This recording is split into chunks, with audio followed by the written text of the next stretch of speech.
$120,000. Dad, tonight, don't let me down.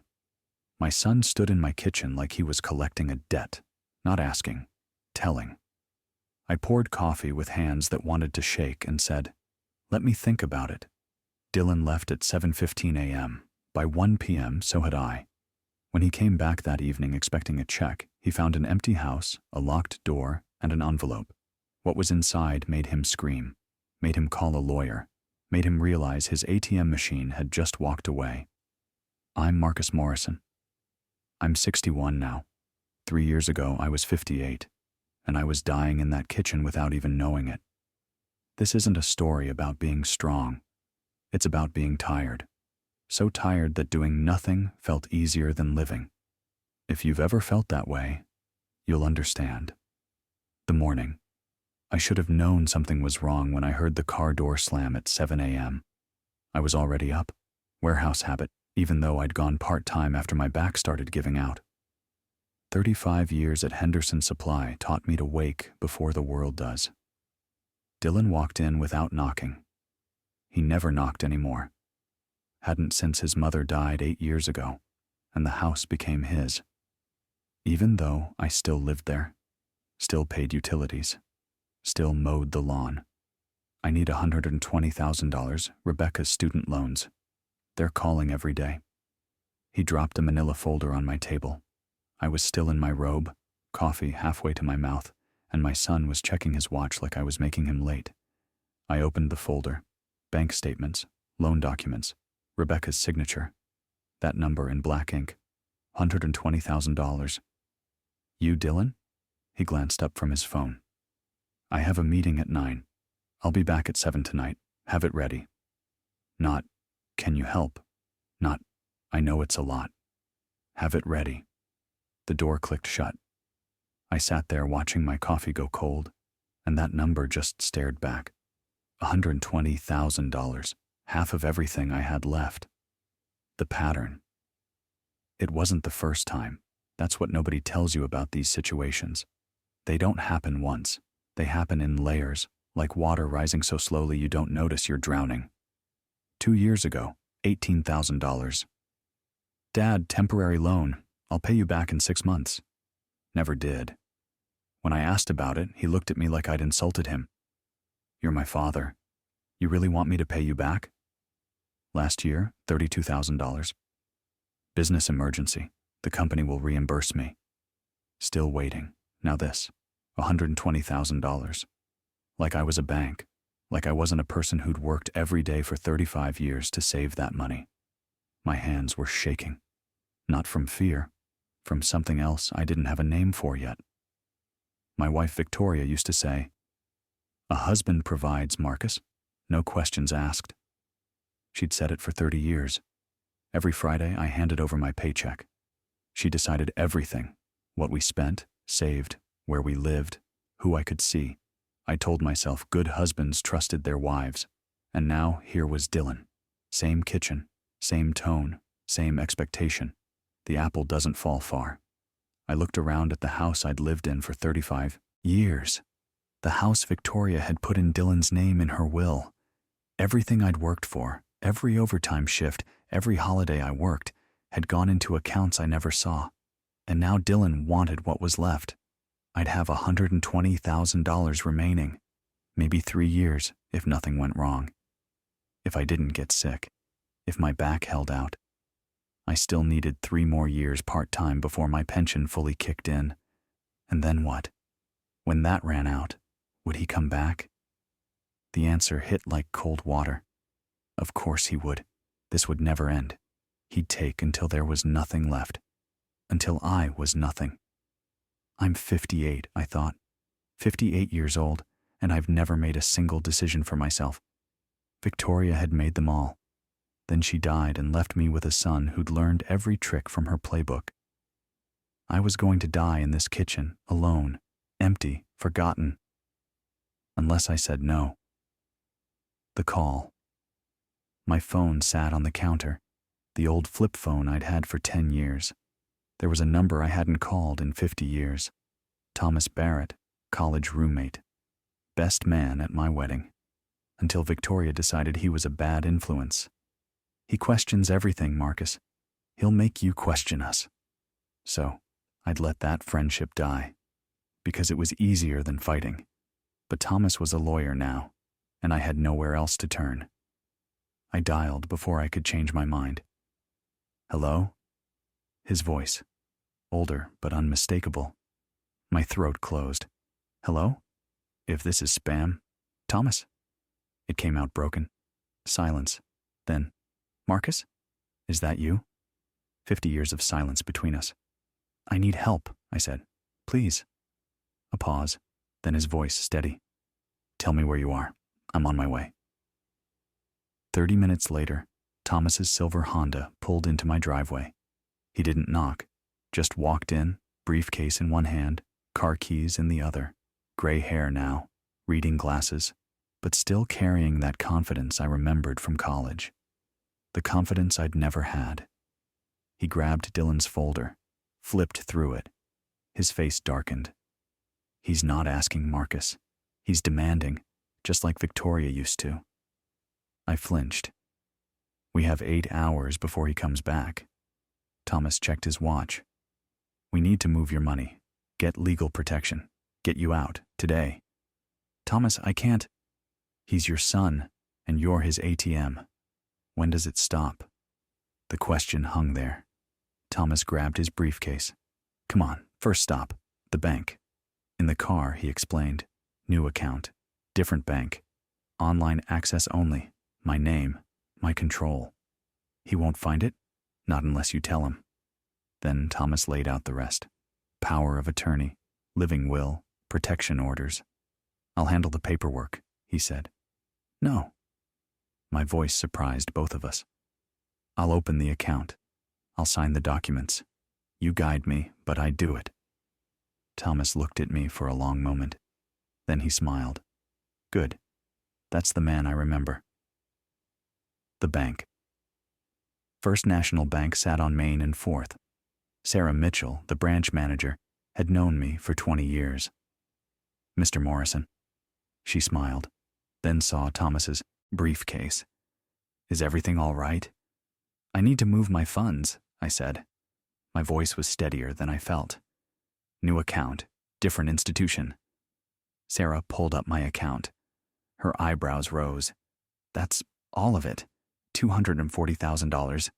Your entire savings. 35 years of work. Every overtime shift. Every skipped vacation. Every time I didn't buy something I wanted because we need to save. I'm moving it, I said. May I ask why, Mr. Morrison?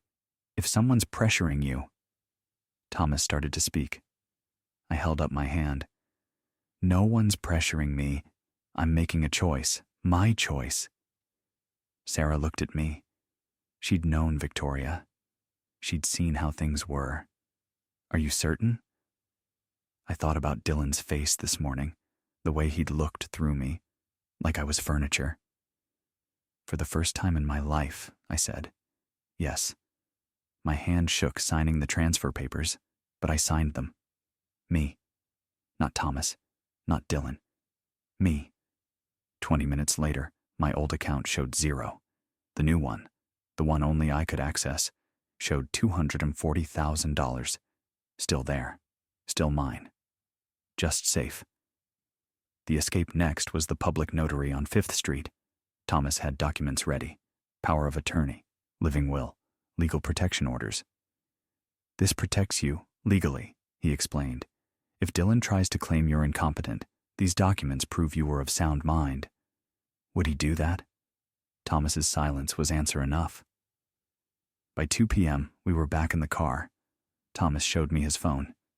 Flight to Tampa, 6 p.m. tonight. I've got a rental property there. Small studio near the water. Yours as long as you need it. Tampa. I'd never been to Florida. Never been anywhere Victoria didn't approve. New start, Thomas said. I looked at my phone. The new bank app Thomas had helped me download. $240,000. My money, my control. I just became invisible to him, I said. Thomas gripped my shoulder. No, you just became free. We pulled into my driveway. 2 p.m., 5 hours until Dylan returned. "Let's pack," Thomas said. "Light, only what you can carry." I looked at my house, 35 years behind that door. I'll never have to come back, will I? Not unless you want to. That's the beautiful thing about freedom, Marcus. You get to choose. The last walk by 4 p.m., everything I owned that mattered fit in one backpack. I stood in my living room for the last time. The couch where Dylan took his first steps, the window Victoria replaced twice, the kitchen table where my son had demanded everything this morning. I walked through slowly. Living room where Victoria kept bills locked away. Bedroom upstairs where she died 8 years ago, leaving me a house that wasn't mine and a son who'd learned her worst lessons. I stopped at the hallway photos. Dylan at 6, gap-toothed smile, arms around my leg. "I'm sorry," I whispered. "I couldn't save you from becoming her." In the kitchen, I pulled out notebook paper. Sat at that table one last time. Kept it short. "Dylan, the one who's disappointed is me. This debt can't be paid with money. You need to learn what I should have taught you. Consequences." "Dad," I left it in the center, right where he'd thrown that folder this morning. Thomas waited by the door, keys in hand. I took one last look, then walked out. I didn't look back. Tampa. The studio was small. One room, kitchenette, balcony overlooking Tampa Bay. The air smelled like salt and old paint. Bay breeze through the window. I stood on that balcony the first night, watching the sun set over water I'd never seen before, and realized something. For the first time in 58 years, I was completely alone, and it felt like freedom. Thomas stayed 3 days, helping me set up. New phone number, new email, basic furniture. Then he flew back to Ohio. "You need anything, you call me," he said at the airport. Day or night. "Why?" I asked. "After 50 years, why help me now?" Thomas looked at me. "Because 50 years ago, I didn't fight for you. I let Victoria cut me out. I let you disappear. I won't make that mistake twice." The first month was hard. I'd wake at 5 a.m., warehouse habit, but had nowhere to go. No job, no schedule, just me and the bay. So I started walking. Every morning, 6 a.m. down to Ballast Point Pier, I'd watch the sunrise, watch the fishermen, listen to the water. One morning, an older man, maybe 65, sun-weathered face, nodded at me. "You fish?" "Used to, long time ago." He handed me a rod. "Name's Carlos, try it. Bay's good this time of day." I hadn't held a fishing rod in 35 years. Victoria said it was a waste of time. But there on that pier, line hissing through the guides, morning sun warm on my neck, I remembered why I'd loved it. Carlos and I fished together most mornings after that, didn't talk much, didn't need to. The phone calls week 2. My phone rang. Unknown number. "Dad?" Dylan's voice, cold, controlled. "Where are you? What did you do with my money?" "My money, not your money." "It's safe," I said. "That's all you need to know. You can't do this. That money is family money. You're stealing from your own son." Something in me hardened. "No, Dylan. I earned that money, every dollar, and you're not family. You're a mark." Silence. Then his voice changed. Lower, dangerous. "You'll regret this. You're an old man with no one. I'll find you." I hung up. My hands shook, but I didn't call back. Rebecca's warning. Week 4, different number. Rebecca. "Marcus, please, the kids miss you. Can we talk?" Her voice was soft, careful. "How are Carter and Sophia?" "They're okay. Marcus, Dylan's upset. He says you abandoned us." "Is that what he told you?" Pause. "Yes." "Rebecca, did he tell you about the $18,000 2 years ago? Or the $32,000 last year? Did he tell you he demanded $120,000 and gave me 8 hours?" Silence. I didn't know," she said quietly. "That's the problem. You don't know. Because he doesn't tell you." She was crying now. "Marcus, I need to tell you something. Can we meet? Somewhere Dylan doesn't know. Something in her voice made me agree. The cafe. We met at a cafe in Ybor City. Rebecca looked thinner, tired. There was a bruise on her wrist she kept trying to hide. How did you get that? She pulled her sleeve down. I fell. Rebecca. She looked at me, eyes wet, then everything came out. The $120,000 wasn't for my student loans. Dylan lost it, gambling. He's been borrowing from loan sharks. They're threatening him, us, the kids. My blood went cold. When I found out, I confronted him. He grabbed my wrist, said if I told you the truth, he'd make sure I never saw the kids again. She was shaking. Marcus, I'm scared, but I can't leave. I have nowhere to go, no money of my own. He controls everything. I looked at Rebecca, this woman who'd married my son thinking he was safe, and saw myself, 30 years younger, same trap. You need to leave him, I said. I can't. You can. For Carter and Sophia, before they learn to be like him. I gave her Thomas's number, told her about a women's shelter, legal aid, emergency resources. Rebecca took the number, put it in her phone. Thank you, she whispered, for not giving him the money. If you had, it would have disappeared, and the sharks would still be coming. The detective. 2 weeks later, a detective showed up at my door. Marcus Morrison? Yes. Detective Rodriguez, Tampa PD Financial Crimes. Can I come in? My heart pounded. She sat at my small table, pulled out a folder, opened it. Your son, Dylan Morrison. We've been investigating him for identity theft and financial fraud. Your name came up as one of his victims. The room tilted. Victim? She turned documents toward me, credit cards in my name, loans, expenses, all accounts I'd never opened. Mr. Morrison, over 3 years, Dylan defrauded you of approximately $180,000 total. You willingly gave him $50,000, the $18,000 and $32,000, but he also stole another $130,000 using your identity. Credit cards, loans, accounts you never opened. Combined, he took $180,000 from you. I couldn't breathe. Did you authorize any of these accounts? No. Did you give him permission to use your information? No. Detective Rodriguez closed the folder. Rebecca Morrison filed a domestic violence report 3 days ago. We have enough to bring charges. But with your testimony about the financial fraud, we can make sure he serves real time. I looked at the documents, at the evidence of my son systematically destroying me. What do you need me to do? The danger. Week 6. I was getting coffee at the marina when Carlos pulled me aside. Ray, there's a guy asking about you. Expensive watch. Asked if I knew Marcus Morrison from Ohio. My blood went cold. I called Detective Rodriguez. Dylan owes loan sharks, she said. They see you as Marcus Morrison, the name on some fraudulent loans. They don't care about family.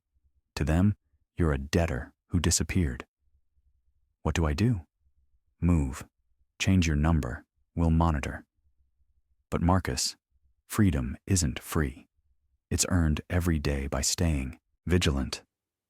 That night, I moved to a different studio, changed my phone number again, started watching my back. Carlos found me at the new marina 2 days later. Didn't ask questions, just handed me a rod. Ballast points still best at sunrise. 4 months later, I sat in a Hillsborough County courtroom. Cold air, fluorescent buzzing overhead. Dylan stood 20 feet away in an orange jumpsuit too bright under the lights. He wouldn't look at me. The charges, identity theft, financial exploitation of an elderly person, domestic violence, fraud. When they called me to testify, I walked to the stand on shaking legs. The prosecutor asked, "Can you describe your relationship with the defendant?" "He's my son." "Did you give him permission to use your identity?" "No." "Did you know he was opening accounts in your name?" "No." "When did you discover the theft?" I looked at Dylan. He was staring at the table, when Detective Rodriguez showed me the evidence. Until then, I thought I was helping my son. I didn't know he'd stolen $130,000 more using my identity. The courtroom was silent. Mr. Morrison, why did you leave Ohio? I took a breath. Because he demanded $120,000 more, and I realized if I gave it to him, there would be no end. He'd take until I had nothing, until I was nothing. I left to save my life. Dylan's lawyer stood. Isn't it true you abandoned your family? Left without warning? I left a note. A note that said, you need to learn consequences. That's cruelty. Something in me snapped. No. Cruelty is what your client did. Cruelty is stealing from your father. Cruelty is watching him work 35 years and seeing him as nothing but a resource. Cruelty is hitting your wife when she tries to tell the truth. The lawyer tried to interrupt. I kept going. You want to know why I left without warning? Because if I'd told him, he would have manipulated me into staying. He learned that from his mother. She controlled me for 30 years, and I let her because I thought that's what love was. I looked at Dylan. Our eyes met. I taught him that love means surrender, that consequences don't exist, that family means you can take and never give back.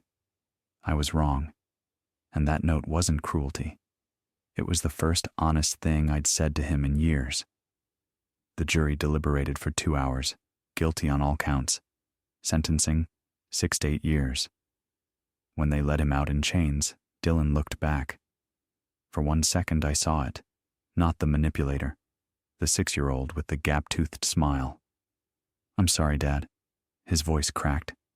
Mom was right about me. I'm poison. Victoria's voice from the grave, still telling him who he was. No, I said.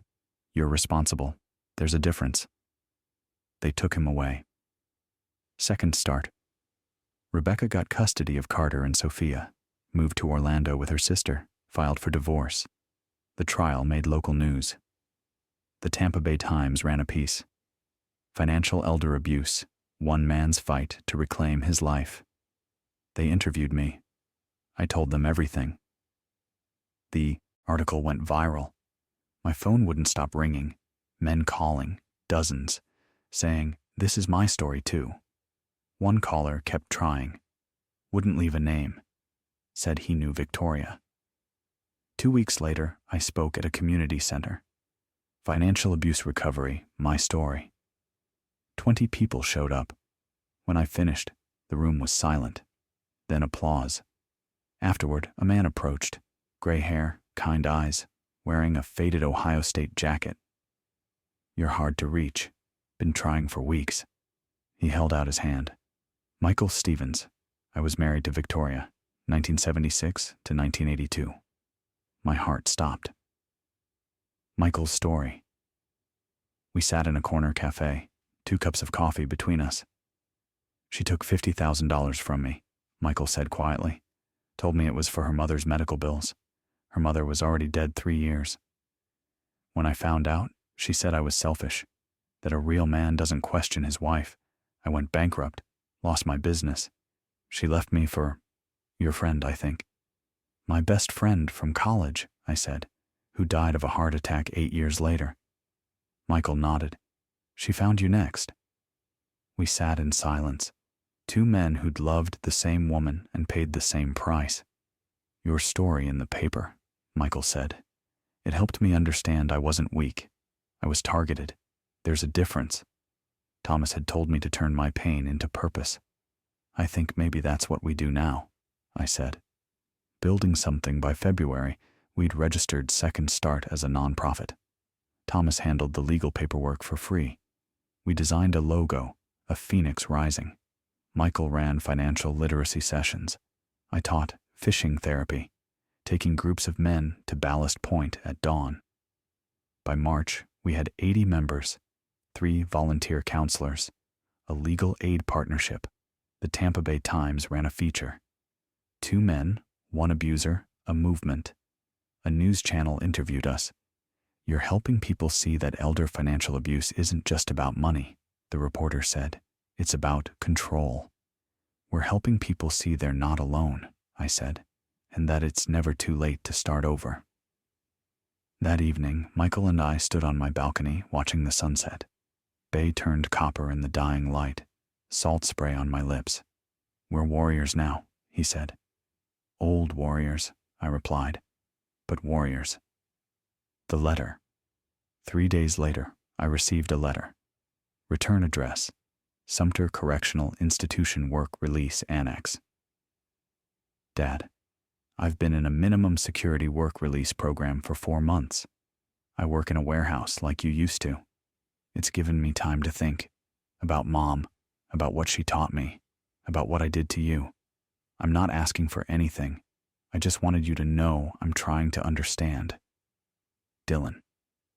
The voice was different, quieter, maybe real. I set the letter down and looked out at the bay. The grandchildren. A week later, Rebecca called. Marcus, the kids want to visit Tampa for summer break. Would that be okay? I smiled. I'd love that. Carter arrived at 13, tall and lanky. Sophia, 10, had a gap-toothed grin that looked exactly like Dylan's when he was young. I took them to Ballast Point. Carter caught his first hogfish, shouting across the water. That night at dinner, Sophia looked up at me. Grandpa, why didn't you give Daddy the money? I knelt beside her. Because love without boundaries hurts everyone, even the person you're trying to help. Your dad needed to learn that, and I needed to learn to say no. Carter, quieter, asked, Do you think he'll really change? I told the truth. I don't know, but I can't wait for him to figure it out. I have my own life now. That weekend, Thomas visited. We stood on the balcony at sunset, fishing rods in the water. Any regrets? He asked. One, I said, that it took 58 years. Thomas smiled. Better late than never, Marcus. Later that week, I wrote Dylan back. Dylan, I see your effort. Change takes time. If you're serious, maybe someday we can talk. Not as father and son locked in old patterns, but as two people trying to be better. I don't owe you forgiveness, but I don't owe you anger either. I choose peace. Marcus, I mailed it with no expectations. 3 years later, Marcus Morrison, age 61. Carter's 16 now, Sophia's 13. They visit twice a year, don't mention their father. Dylan gets out in 4 more years. Maybe he's changed, maybe not. I don't spend my days waiting to find out. This morning, 5 a.m., I'm at Ballast Point, line in the water. Carlos beside me. The bay's calm. I'm 61. I've got $180,000 left, a small salary from Second Start, and a life that's mine. Is Dylan redeemed? The loan sharks stopped looking after he went to prison. Turns out they got their money from someone else he'd scammed. Will he come back changed? I don't know. But here's what I learned. You can't control others' choices, only your response. Victoria controlled me 30 years. Dylan tried to continue. They both failed. Not because I'm strong, not because I'm healed, because every morning I wake up and choose myself. That's enough. That has to be enough. The workshop. Last month, I stood on stage at a Second Start workshop. Over 80 people filled the room. 3 years ago, I began. My son demanded $120,000, almost half of everything I had. I had 2 choices, give in and lose myself, or say no and lose him. I chose myself. People ask if I forgave him. Forgiveness isn't a destination, it's a road. Some days I'm angry, some days I'm sad, but every day I'm free. I looked across the room. If someone, family or not, is draining you, remember, you are not responsible for fixing them. You are responsible for saving yourself. Looking back that evening, I walked out beneath the Tampa sunset, rod over my shoulder. Thomas and Michael waited by the water. I cast my line. A small fish tugged. I reeled it in, studied it, released it. Too small, I said. Not worth keeping. Thomas laughed. Michael nodded. You've learned which battles to fight. I'm 61 now. I don't know if Dylan will truly change. I don't know if we'll ever rebuild something real, but I know this. I no longer wait for anyone's permission to live my life, and that is enough. The sun sank lower, turning the bay gold. 3 old men stood quietly, fishing rods in hand, the kind of silence earned only after surviving your own story. The line dipped again. I smiled and waited. What I learned. Looking back now, I see a man who confused love with surrender for 58 years. Don't be like I was. Don't wait until you're pushing 60 to learn that saying yes to everyone means saying no to yourself. Don't let guilt dress up as duty. Here's what this story taught me. You cannot save someone who's determined to drown. You can only choose whether to drown with them. Victoria taught Dylan that love meant control. I taught him that control worked. We were both wrong. Real love requires boundaries. Real family respects them. I finally learned the difference between helping and enabling, between supporting and surrendering, between being a father and being an ATM. I'm 61. I don't know how many years I have left, but every single one of them will be mine. The end. If this story touched you, if you've ever felt like an ATM for your family, you're not alone. It's never too late to choose yourself. It's never too late to say no. It's never too late to walk away from people who see you as a resource instead of a human being. The water's still out there. The sunrise still comes. And some mornings, the fish bite. That's enough for me.